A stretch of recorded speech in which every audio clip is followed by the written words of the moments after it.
बातों से तो यही मतलब निकल कर आता है जो लोग देखते हैं, क्योंकि जो डिबेट में लोग आते हैं इनकी दुकानें बंद हो रही हैं और आने वाला जो मुस्तकबिल है मुस्लिम समाज के बच्चों का वो बेहतर होने जा रहा है।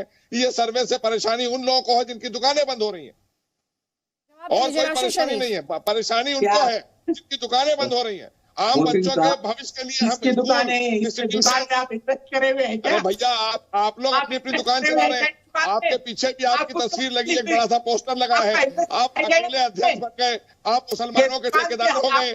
आप जैसे लोगों ने ही हमारे देश के मुस्लिम समाज को ठगने का काम किया है। ना बीजेपी ने ना आरएसएस ने, बल्कि बीजेपी की सरकार ने तो और आगे बढ़ाने का काम किया है।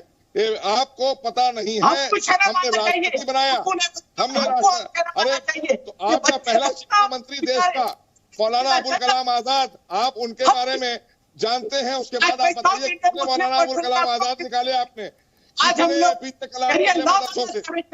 आप मॉडर्न एजुकेशन से क्यों भाग रहे हैं? आप धार्मिक शिक्षा लीजिए, मना नहीं कर रहा कोई, सर्वे से क्यों भाग रहे हैं आप? हमने जो अनुदान दिया हुआ है, हमारे यहाँ अनुदान मदरसे हैं 560, आपको पता भी है कुछ, लेकिन आप लोग दुकानें बंद हो रही हैं। एक एक करके बोलिए, एक एक करके बोलिए, एक एक करके बोलिए, एक एक करके बोलिए, एक एक करके बोलिए प्लीज। एक बार में एक आवाज, ऐसे डिबेट नहीं मैं कर पाऊंगी। आप मोहसिन रजा, इन पर ये आरोप लगा रहे हैं कि इनकी दुकानें बंद हो जाएंगी, ये धर्म के जो है उसको समझ रहे हैं कि ये मुस्लिम लीडरशिप को क्लेम करते हैं। लेकिन सर, जो मदरसों को लेकर सवाल है और जो चिंताएं और आरोप एक तरीके से लगाए गए मदरसों को लेकर, उन्हें एड्रेस करने के लिए या उनके प्रमाण के तौर पर क्या मिला, ये सवाल तो आपकी सरकार से रहेगा ना सर। तो जब आपको सरकार से नहीं है, वो तो सर्वे हमारी एजेंसियों ने किया है, सर्वे की रिपोर्ट हम सार्वजनिक करेंगे, वो समय आने पर सार्वजनिक होगी। वो काहे के लिए हमने सर्वे कराया है? वो कोई छुपा कर सर्वे हो रहा है? आप मीडिया लगातार दिखा रहा है, लेकिन बेचैन कौन हो रहा है ये भी तो देखिए। बच्चों के मुस्तकबिल को बेहतर बनाने के लिए आदरणीय मोदी सरकार और उत्तर प्रदेश में आदरणीय योगी सरकार, उनकी सुरक्षा को लेकर, उनका कैसे भविष्य अच्छा हो, वो डॉक्टर इंजीनियर भी बने। ठीक है, अब आप जवाब लीजिए, अब जवाब ले लीजिए, राशिद शरीफ से जवाब ले लीजिए, उसके बाद तौसीफ अहमद खान, जल्दी जल्दी प्लीज। अभी है सो हमारी मैडम है सो बता रहे कि भाई सर्वे में मिला क्या, जरा बताइए ना जनाब, बताइए ना। तो आपको पूरे हिंदुस्तान को बताइए सर्वे में क्या मिला। सामने आएगा, मीडिया के सामने आएगा। आप परेशान क्यों हो रहे हैं? आप क्यों परेशान हो रहे हैं? सर्वे की रिपोर्ट सार्वजनिक होगी। जैसे हमने सार्वजनिक किया कि 8,000 मदरसे ऐसे मिले हैं जो रजिस्टर नहीं है। 8,000 मदरसे अगर रजिस्टर नहीं है तो क्या ये सुरक्षा से जुड़ा मामला नहीं है? उन बच्चों के भविष्य से जुड़ा मामला नहीं है क्या? अरे इससे इनकार किया जा सकता है क्या? 8,000 मदरसों में लाखों की तादाद में बच्चे पढ़ते हैं, लाखों की तादाद में बच्चे हैं 8,000 मदरसों में। उनका भविष्य कौन खेल रहा है? उनकी सुरक्षा की जिम्मेदारी सरकार की है या नहीं है?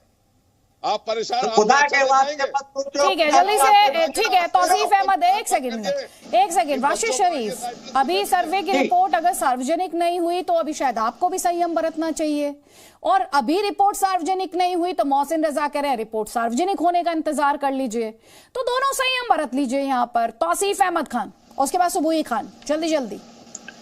देखिए आदित्य जी, मोहसिन रजा साहब ने बोला, जो कि मैं देख पा रहा हूँ स्क्रीन में, कि वो पूर्व मंत्री भी हैं, उत्तर प्रदेश में रह चुके हैं मंत्री। उन्होंने बोला कि भाई सिर्फ धर्म की पढ़ाई शिक्षा होती है मदरसों में, ऐसा नहीं चलेगा, उसको मॉडर्नाइज करना चाहिए। तो देखिए, हमारे देश का कानून है, संविधान है, संविधान में ही लिखा हुआ है कि धर्म की शिक्षा देना हक है लोगों का। जो लोग धार्मिक हैं, जो धर्म की शिक्षा देते हैं, वो उनका हक है। अब अगर ये कहते हैं कि नहीं, कोई ऐसा जगह नहीं होना चाहिए जहां सिर्फ धर्म का शिक्षा चले, तो ये एक नई बात वो कह रहे हैं। ये कोई ऐसा कानून नहीं है कि अगर सिर्फ धर्म की शिक्षा हो तो उसको तोड़ दो। ये गलत है, ये गैर कानूनी बात है। ये बहुत बड़ी गुमराही है, मंत्री होते हुए ऐसा बात बोले। मैंने कहा कि धार्मिक शिक्षा, क्योंकि मोदी जी ने, आदरणीय मोदी जी ने कहा है एक हाथ में कुरान एक हाथ में कंप्यूटर। अगर हम एक हाथ में कुरान दे रहे हैं तो दीन की भी बात आपके कर रहे हैं, और अगर कंप्यूटर दे रहे हैं तो दुनिया भी आपके हाथ में देने की बात कर रहे हैं। आप गुमराह करने की बात कर रहे हैं। गुमराह मत करिए, यही आप लोग गड़बड़ कर रहे हैं। सिर्फ धर्म की पढ़ाई नहीं चलेगी और वहाँ पे दूसरा भी सिलेबस डालना होगा। ये आपका ये मुद्दा था, आपने ये मुद्दा उठाया, शिक्षा देने की बात अगर किसी ने की है, साहब ने मुद्दा उठाया कि सिर्फ धर्म नहीं चलेगा, वहाँ पे सिलेबस डालो। देश में भी अगर आप रेगुलेट करना चाहते हैं, आप मदरसा बोर्ड है, मदरसा बोर्ड के अंदर अगर आप रेगुलेट करना चाहते हैं, आप बेशक कर सकते हैं। एक सेकंड रुकिएगा मोहसिन रजा जी, उन्होंने अपना जो स्टेटमेंट था वो क्लैरिफाई कर दिया। तौसीफ अहमद खान उन्होंने अपना स्टेटमेंट क्लैरिफाई कर दिया। उन्होंने कहा हम एक हाथ में कुरान और दूसरे हाथ में कंप्यूटर की बात करते हैं। उन्होंने ये कहा कि हम सामाजिक शिक्षा की भी बात कर रहे हैं। तो कंफ्यूजन क्यों क्रिएट किया? एक second, let me finish please. तो कंफ्यूजन कौन क्रिएट कर रहा है और क्यों क्रिएट की जा रही है? कानून का कोई भी ऐसा प्रोविजन नहीं है जो ये कहता है कि अगर कोई एक इंस्टीट्यूशन धर्म की सिर्फ एजुकेशन दे रहा है तो उस इंस्टीट्यूशन को तोड़ दो या उस इंस्टीट्यूशन में बोलो जबरदस्ती के बंद करो, अनलेस तुम उसमें और भी सिलेबस में इंक्लूड करो, चाहे वो ज्योग्राफी हो, हिस्ट्री हो, साइंस हो।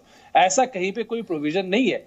आप उत्तर प्रदेश में भी मदरसा बोर्ड है, मदरसा बोर्ड के अंदर जो जो इंस्टीट्यूट्स आते हैं, स्कूल्स हैं, मदरसा है, उनमें वो सब्जेक्ट्स रेगुलेट करते हैं। उनके अलावा भी अगर कोई मदरसा है जहां पे सिर्फ अरबी पढ़ाया जाता है, जहां पे सिर्फ कुरान शरीफ पढ़ाया जाता है, तो उन मदरसों में, उन प्राइवेट मदरसों में ये जाकर के जबरदस्ती नहीं बोल सकते कि तुम यहाँ पे पढ़ाई करना बंद करो और तुमको साइंस पढ़ाना होगा या हिस्ट्री पढ़ाना होगा। कोई जबरदस्ती नहीं हुई है। मोहसिन साहब ने यही बात बोला और एक मंत्री होते हुए कॉन्स्टिट्यूशन कहता है वहां से ही पढ़ के निकले। हमने तो उनको एक व्यवस्था दी है, इसका तो आपको वेलकम करना चाहिए, ना कि आप उसका क्रिटिसिज्म कर रहे हैं बैठकर। क्योंकि वेस्ट बंगाल में आपको ये सूट करता है, वेस्ट बंगाल में आप इधर उधर से लोगों को बुला के सरकार भी बना लेते हैं। आपको तो देश की सुरक्षा से मतलब नहीं है और ना ही मुस्लिम समाज की सुरक्षा की मतलब है। कौन सा रिपोर्ट नहीं, आपके यहाँ तो ये होता है जो आप कह रहे हैं कि आप लोग तो इसी बात के लिए वेस्ट बंगाल में उत्तर प्रदेश और बिहार से लोग।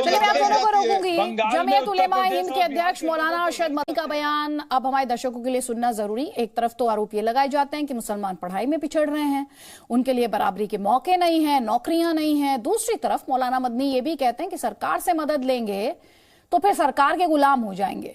वो ये भी कहते हैं कि हमारे मदरसे इसलिए थोड़े ही हैं कि उनमें पढ़कर बच्चे नौकरी हासिल कर सकें। आप सुन लीजिए। हमारा एक नजरिया है कि हम किसी गवर्नमेंट के बोर्ड से इल्हाक करके गवर्नमेंट से कोई मदद नहीं लेना चाहते। हम नहीं करते हैं बोर्ड से इल्हाक। बोर्ड से इल्हाक जिन मदरसों का हुआ है उन मदरसों की हैसियत ख़राब हो गई आसाम के अंदर, और जहां बोर्ड का बिहार में हुआ वहां बिहार में ख़त्म हो गए, यहाँ अगर होगा यहाँ भी मदरसे ख़त्म हो जाएंगे। इसलिए ये हम बिल्कुल सहमत है, आज से नहीं, मुल्क की आज़ादी से पहले से और आज़ादी के बाद भी हम किसी भी गवर्नमेंट से पैसा लेकर अपने मजहबी काम को नहीं। हमारी पढ़ाई मुलाजमत के लिए नहीं है, हमारी पढ़ाई इसलिए है कि आदमी को जिस अल्लाह ने पैदा किया है बनने के बाद जिंदगी वो उसके रास्ते पर चलाए और मर जाए तो कल को उसके सामने खड़े होकर के सही उसका हिसाब हो, खराब हिसाब ना हो। इसलिए इसकी कोई उम्र नहीं है।